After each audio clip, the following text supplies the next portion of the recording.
झारखंड के पर्यटन, खेलकूद, युवा एवं अल्पसंख्यक कल्याण मंत्री हफीजुल अंसारी को गिरिडीह जिला का 20 सूत्री प्रभारी मंत्री बनाया गया है। इसकी अधिसूचना आज यहां जारी कर दी गई है।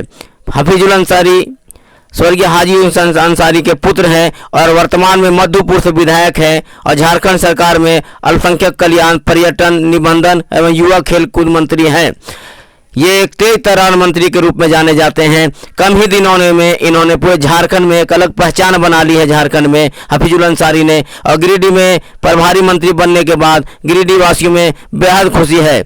मौके पर JGTV से दूरभाष पर बात करते हुए हफीजुल अंसारी ने कहा कि पूरे राज्य के साथ गिरिडीह की विकास उनका प्राथमिकता होगा। उन्होंने कहा कि वृद्धा पेंशन, विधवा पेंशन, राशन में सुधार लाना उनकी प्राथमिकता होगी। कहा कि थानों में लोगों को बेजा नहीं दौड़ाया जाए, इस पर विशेष नजर होगी। मंत्री हफीजुल अंसारी ने JGTV से बात करते हुए कहा कि शिक्षा व्यवस्था पूरी तरह से दुरुस्त कर दिया जाएगा। उन्होंने कहा जल्द ही गिरिडीह में वो एक बैठक करेंगे और गांव में जाकर पूरा जायजा लेंगे। उसके बाद गांव के लोगों को कैसे झारखंड सरकार की सभी योजनाओं का लाभ मिले, इसको तय करेंगे। ये आज की ये बड़ी खबर है कि मंत्री हफीजुल अंसारी को गिरिडीह जिला का प्रभारी मंत्री बनाया गया है।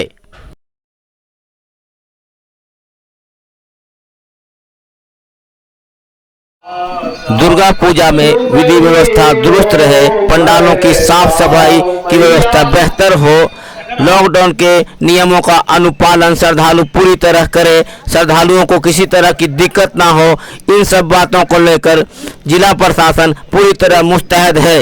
उपायुक्त राहुल कुमार सिन्हा, SP अमित वी रेणु समेत जिले के तमाम वरीय पदाधिकारियों ने सोमवार को शहर के विभिन्न पूजा पंडालों का दौरा कर इस संबंध में जायजा लिया। उपायुक्त और SP ने सभी पूजा पंडालों के पदाधिकारियों से भी बात की और उनसे उनकी परेशानियों को जाना। उपायुक्त ने कहा कि सभी पूजा पंडालों में विधि व्यवस्था दुरुस्त रखना पुलिस प्रशासन और पूजा कमेटी के लोगों की जिम्मेदारी है। साथ ही साथ साफ सफाई की व्यवस्था जिला प्रशासन अपने स्तर से कराएगी। उन्होंने कहा लॉकडाउन के नियमों का पालन सभी को करना है। कहा अभी कोरोना समाप्त नहीं हुआ है, इससे हम तमाम लोगों को जागरूक रखना है। उपायुक्त ने मूर्ति विसर्जन करने वाले स्थानों का भी निरीक्षण किया।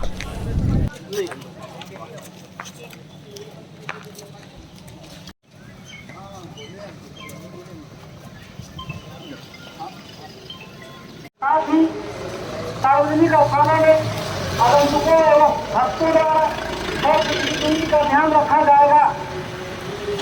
दुर्गा पूजा के अवसर पर किसी भी प्रकार की सांस्कृतिक कार्यक्रम, मेला का आयोजन नहीं होगा। दुर्गा पूजा पंडाल मंडप मेला चारों ओर किसी प्रकार के फूल और नहीं खोला जाएगा। किसी भी समय पर पूजा आगामी दुर्गा पूजा उत्सव को लेकर जिले भर में जितने भी पूजा पंडाल आयोजन समितियों द्वारा बनाए गए हैं उनका निरीक्षण किया जा रहा है और सभी पूजा समितियों को निर्देश दिया जा रहा है कि सरकार द्वारा जितने भी कोरोना से संबंधित गाइडलाइंस हैं उसका पालन किया जाए। जगह जगह पर ड्रॉप गेट्स और बैरियर बनाकर गाड़ियों का प्रवेश निषेध किया गया है। हर एक पूजा पंडाल में लोगों के दर्शन करने की अलग अलग कतारें रहेंगी। किसी तरह का मेला नहीं लगेगा, किस तरह के डीजे और बड़ी सांस्कृतिक कार्यक्रम नहीं होंगे। सजावट भी आवश्यकता अनुसार ही लगी रहेगी। तो उद्देश्य यही है कि पूजा के समय कोरोना गाइडलाइंस का भी उचित पालन हो जाए तथा त्यौहार भी काफ़ी अच्छे उत्साह के साथ मनाया जाए और जिले में सफिशेंट संख्या में मैजिस्ट्रेट्स एवं पुलिस फोर्स का डेपुटेशन किया गया है। उम्मीद करते हैं कि बहुत ही सुलभ तरीके से दुर्गा पूजा का आयोजन जिले में संपादित किया जाएगा। जी सर, दुर्गा पूजा और आगामी आने वाले त्यौहार हम सभी को लेकर के सर्वप्रथम गिरिडीह जिला वासियों को गिरिडीह पुलिस के द्वारा बहुत बहुत शुभकामनाएं। पूजा अच्छे से मनाएं। जॉइंट निरीक्षण किया जा रहा है जिला प्रशासन एवं पुलिस प्रशासन के द्वारा। सारे पूजा पंडाल्स की कोविड से रिलेटेड जो गाइडलाइंस हैं उनका अनुपालन करें। सबसे अनुरोध है कि जो सोशल डिस्टेंसिंग और मास्क का प्रयोग करें ताकि जो महामारी हमारे देश में रहा है उससे निपटा जा सके। और इस ज़िले में जो उपलब्ध बल है उसके अलावा और भी बल हम लोगों के द्वारा तैनात किया गया है। जगह जगह पे जो सेंसिटिव स्पॉट्स हैं उसको आइडेंटिफाई करते हुए सुरक्षा संबंधित किसी भी तरीके की कोई दिक्कत होती है तो लोगों से अनुरोध है कि त्वरित जानकारी डायल 100 पे अथवा जो नज़दीकी थाना है उस पर अवश्य दें। आपसे जो नज़दीकी पुलिस पर्सनल्स आपको कहीं पे दिखता है उनको भी आप शिकायत कर सकते हैं। और एक बार पुनः आप लोगों को दुर्गा पूजा की बहुत बहुत शुभकामनाएं। धन्यवाद। उपायुक्त महोदय और जिला पुलिस प्रशासन के एसपी साहब और तमाम उनके टीम शहरी क्षेत्र के तमाम पूजा पंडाल का उन्होंने निरीक्षण किया, जायजा लिया और जो कमियां लगी सारे लोगों को सजेस्ट किए हैं। मैं जिला प्रशासन पुलिस प्रशासन को बहुत अच्छा सहयोग मिल रहा है, उनको धन्यवाद देते हैं। साथ साथ दुर्गा पूजा के अवसर पर तमाम गिरिडीह वासियों को तहे दिल से धन्यवाद शुभकामनाएँ देते हैं और कोविड का सभी लोग पालन करते हुए मेला का आनंद लें।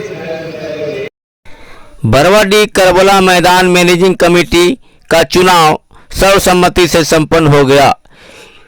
चुनाव संपन्न कराने के लिए बरवाडीह करबला मैदान में मैनेजिंग कमेटी की एक बैठक हुई। बैठक में सभी पदाधिकारियों का चुनाव किया गया, जिसमें सरपरस्त के रूप में मोहम्मद असदुल्ला, शाहनवाज अख्तर, मोहम्मद परवेज, मोहम्मद इरफान, गुलाम सरवर, मोहम्मद परवेज, इसराइल अंसारी को सरपरस्त चुना गया। वहीं अब्दुल हमीद और फयाज अहमद को भी मुफस्सिल क्षेत्र से सरपरस्त चुना गया। बैठक में मोहम्मद नौशाद आलम को सदर, मोहम्मद अनवर अंसारी को सेक्रेटरी, मोहम्मद शाहनवाज अहमद को जॉइंट सेक्रेटरी, मोहम्मद तारिक को खजांची चुना गया। इसके अलावा मुफस्सिल क्षेत्र से अन्य पदाधिकारियों का चुनाव कराने का फैसला किया गया। कहा, बरवाडीह मैनेजिंग कमेटी आम लोगों की सुविधा को देखते हुए आगे बेहतर काम करेगी। मदीना मस्जिद से सदर आया था कि? हाँ जी, आया था। सदर आया था ना? क्या सदर? Mohammad Tariq.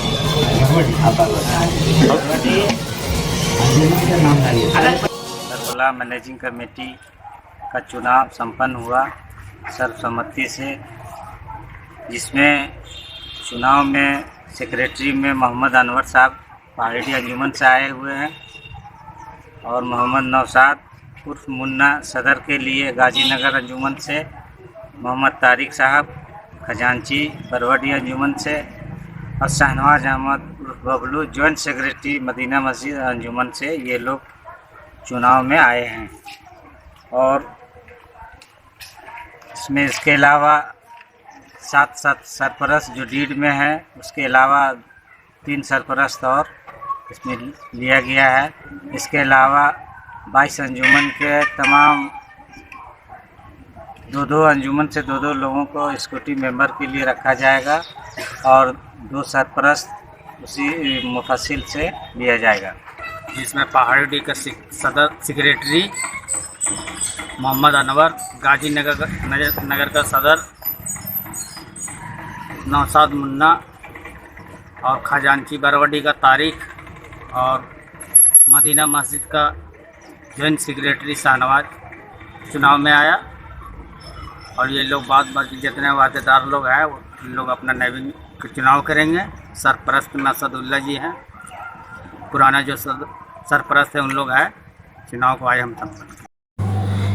Smita child care and vaccination centre, पोड़ो हवाई अड्डा मोड़, गिरिडीह। अब आपके बच्चों को बेहतर इलाज के लिए गिरिडीह से बाहर जाने की ज़रूरत नहीं। Smita child care and vaccination centre, पोड़ो हवाई अड्डा मोड़, गिरिडीह में प्रसिद्ध शिशु रोग विशेषज्ञ डॉक्टर विप्लव शास्त्री बच्चों का इलाज करते हैं। यहाँ सभी तरह के बच्चों के भर्ती होने की सुविधा मौजूद है।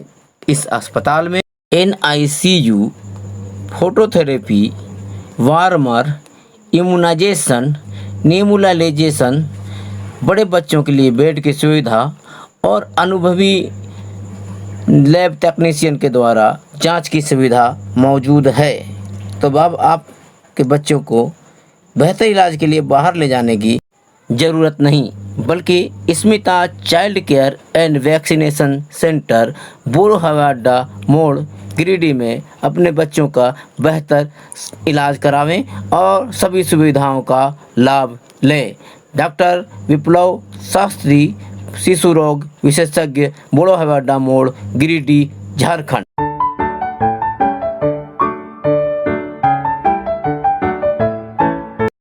देवरी के भेलवा घाटी क्षेत्र में वन विभाग द्वारा दलित घरों को गिराए जाने के विरोध में माले की एक टीम ने डीएफओ से मिलकर अपना विरोध जताया।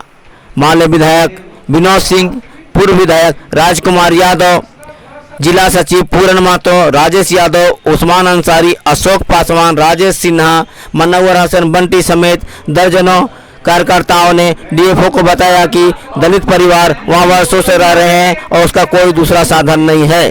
अगर इस तरह दलितों का घर धंस दिया गया तो ये दलित बेघर हो जाएंगे और सड़क पर रहने को मजबूर होंगे। भेलवा घाटी में देवरी प्रखंड के होरिल हाजरा और भुवनेश्वर हाजरा जो दलित परिवार से आते हैं, इनके घर को, मकान को वन विभाग के द्वारा जो है धंस दिया गया। विडम्बना ये है कि उसमें एक परिवार को 1979 में ही 1979 में ही जो है जिला प्रशासन की ओर से उस ज़मीन का जो परवाना दिया गया था, पर्चा दिया गया था। सिर्फ यही नहीं, उनकी रसीद कर रही थी। फिर जो आवास बना वो प्रधानमंत्री आवास के तहत जो है उनको राशि दी गई, ज़मीन की रिपोर्ट अंचल से जांच की गई और जियो टैग की गई। लेकिन उसके बाद न्यायालय में मुकदमा किसी के कंप्लेंट पे अगर ये किया गया तो जब एक विभाग जो है ज़मीन देता है, एक विभाग कहता है, एक दो विभाग आपस में समन्वय नहीं कर सकते हैं। पूछा जाना चाहिए था, अगर न्यायिक प्रक्रिया चल रही थी तो भाई कि आपने किस आधार पर उनको पर्चा दिया। तो एक आम आदमी से, एक सुदूरवर्ती इलाके में रहने वाले से हम कैसे उम्मीद करें कि भाई उसने सारी प्रक्रिया क्यों नहीं पालन की, उसके खिलाफ़ क्यों ही अपील नहीं किया। तो अभी हम लोग डीएफओ से मिलने भी आए थे और पिछले दिनों दिशा की बैठक हुई थी जिसमें सांसद भी थे, उपायुक्त भी थे, डीएफओ थे। हम लोगों ने बात किया था, हमने उठाया भी था इसका वैकल्पिक रास्ता निकालना चाहिए। अभी उपायुक्त से भी हम लोग मिलने जा रहे हैं कि ये परिवार को जब सरकार ने ही ज़मीन दिया है तो इनको पुनः जो है वो ज़मीन दी जाए और इनके आवास की व्यवस्था की जानी चाहिए। उम्मीद है यह चैनल आपको बहुत पसंद आया होगा। बस आप लोग इस चैनल को सहयोग करें और चैनल को सब्सक्राइब करें, आइकन घंटी बजाएं, लाइक करें और शेयर करें। आज कल फिर से एक नए समाचार के साथ आपके बीच आऊंगा। फिर से आग्रह करता हूं कि इस चैनल को सब्सक्राइब करें, लाइक करें, आइकन घंटी बजाएं और शेयर करें। कल मिलते हैं फिर नई खबरों के साथ।